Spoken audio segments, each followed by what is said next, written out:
Hey, welcome back. You've probably heard this before. Do, re, mi, fa, sol, la, ti, do.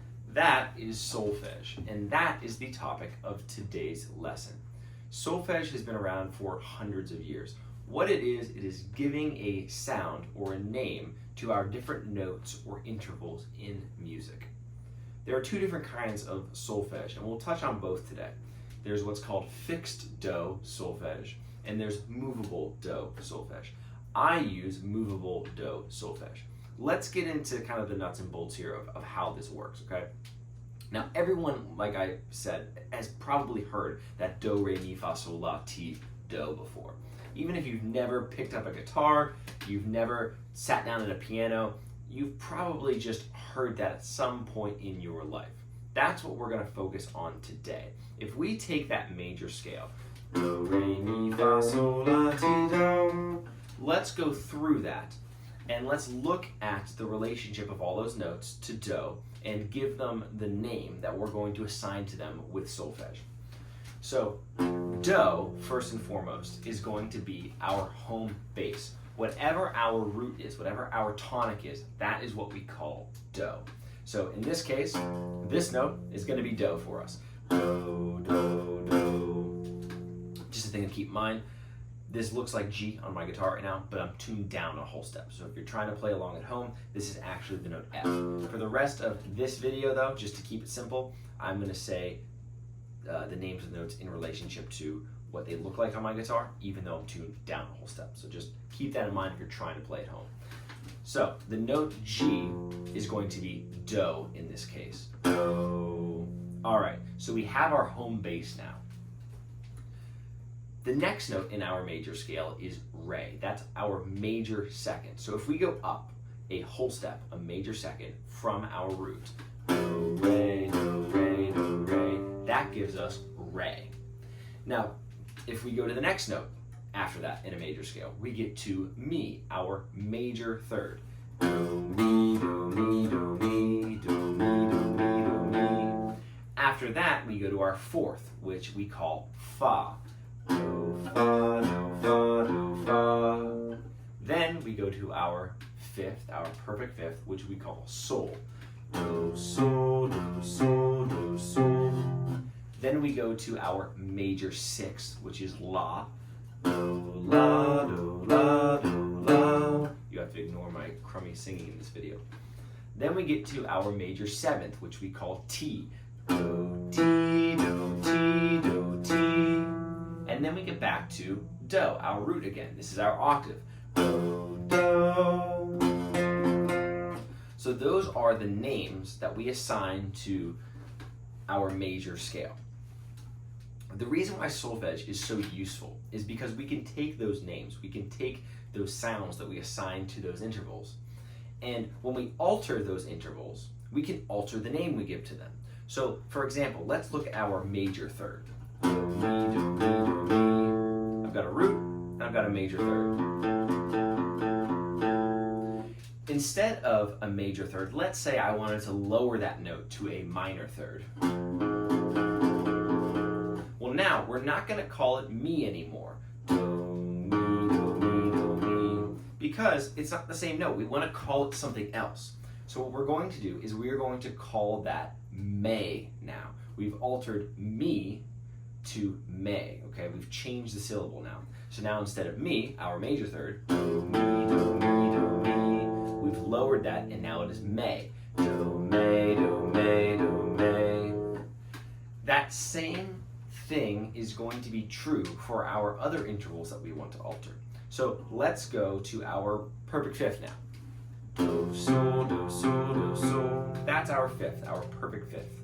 If we want to lower that note, if we want to flatten the 5 to turn it into a flat 5 or a diminished fifth, now do, say, do, say, do, say, sol, do, sol is going to move down to say, do, say, do, say.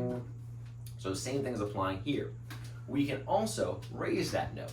So if instead of sol, do, sol, do, sol, we wanted to raise that up a half step and turn that into an augmented fifth,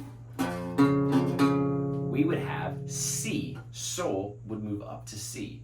Do, C, do, C, do, C.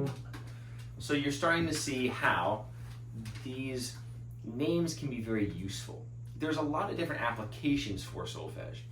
One is it's very useful for people oftentimes when learning to read music, because when we're reading music, instead of having to figure out the name of the note we're playing, we can assign it this solfege sound, and it can make it easier to understand the distances that we're leaving in music.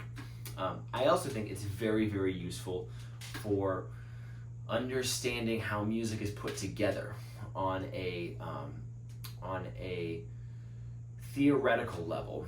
It can be very, very useful because instead of the abstractness of saying note names, which can be difficult sometimes, applying a solfege name can help keep everything in order in our heads, I find.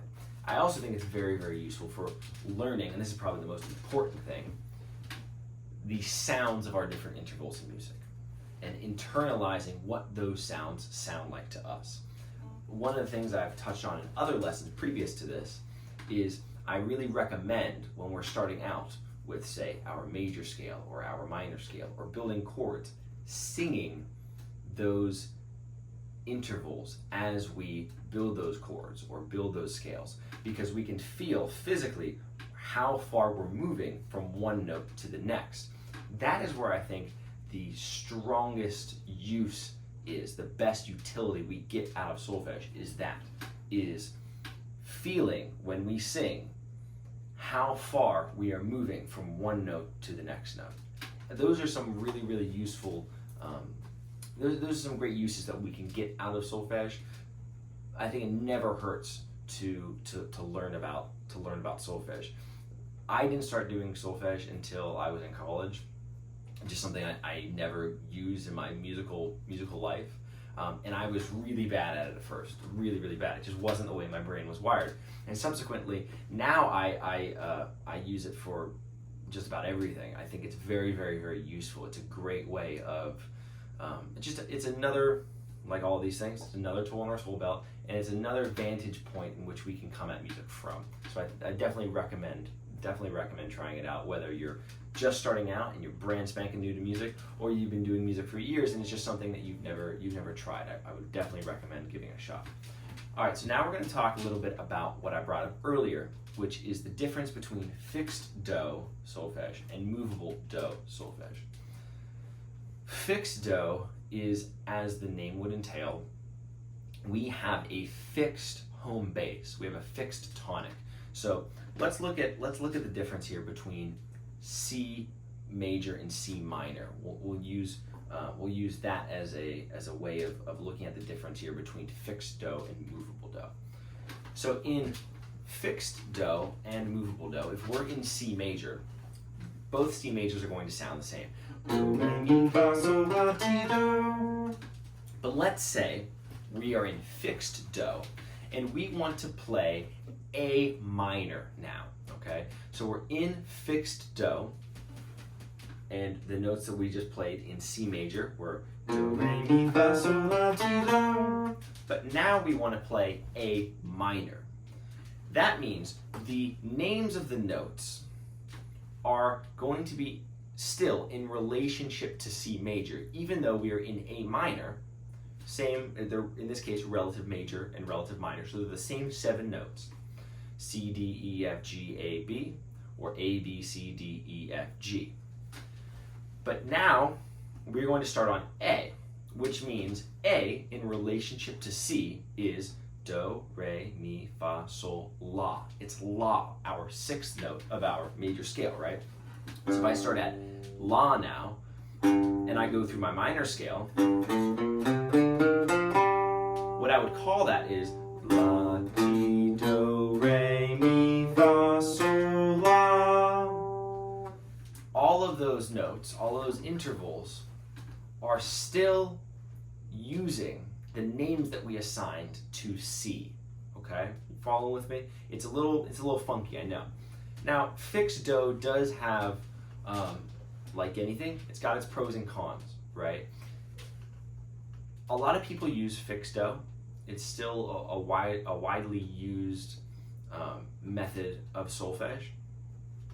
I find movable do to be much more useful. Movable do is the kind of solfege I learned, and it's the way my brain's kind of wired at this point, right? So now I'll show you the difference between fixed do and movable do. So now we're going to go back to C major like we just played. Do, re, mi, fa, sol, la, ti, do. But now we're in movable do.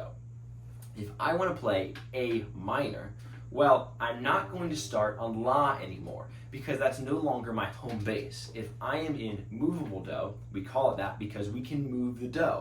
And whatever we want our new tonic to be, that is going to be do. So in this case, this note is going to be do now. We're starting over with a new tonic because now we went from C major to A minor. So here's what A minor is going to sound like in movable do. Do, re, mi, fa, sol, la, ti, do. Because A, the new tonic, is now do.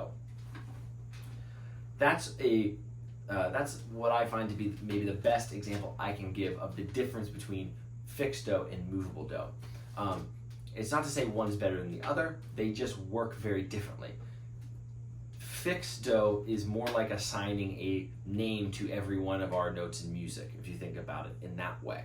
Whereas movable do is assigning names to our intervals. For me, the way I think about music, I find that to be more useful and I get more utility out of it. That's how I would recommend using solfege, at least at first. And who knows, maybe you might be a fixed do person. Maybe that's the way you get the most use out of it. But in these lessons, whenever you see me or hear me using solfege, I'm using it as movable do. So, just to recap, what solfege is it's giving names, it's giving sounds, syllables, to our different intervals in music. I'm going to end with an example here. I'm going to play a major scale, and then I'm going to play a minor scale. So for my major scale, I'll start here, G again. Here is G major. Do, re, mi, fa, sol, la, ti, do. Now I'm going to play G minor, and I'm going to point out the alterations that we've made from G major to G minor so you can hear how we've changed the syllables, how we've changed the name, the sound that we are giving to each of our intervals. So mi is going to move down to me, do, re, mi, do, re, me. La is going to move down to lay, fa, sol, la, fa, sol, lay. And ti is going to move down to te, ti, do, te, do. So that is a good example there of how we can take those names and we can alter them. Major, do, re, mi, fa, sol, la, ti, do. Minor, do, re, mi, fa, sol, la, ti, do. I hope this lesson was useful. Solfege is really fantastic. Again, as someone who didn't use it for a very long time, it was very hard for me at first. But the more you work with it, the more you're going to be able to get out of it, and it's just another vantage point to come at music from. I hope this was helpful, and I will see you in the next lesson.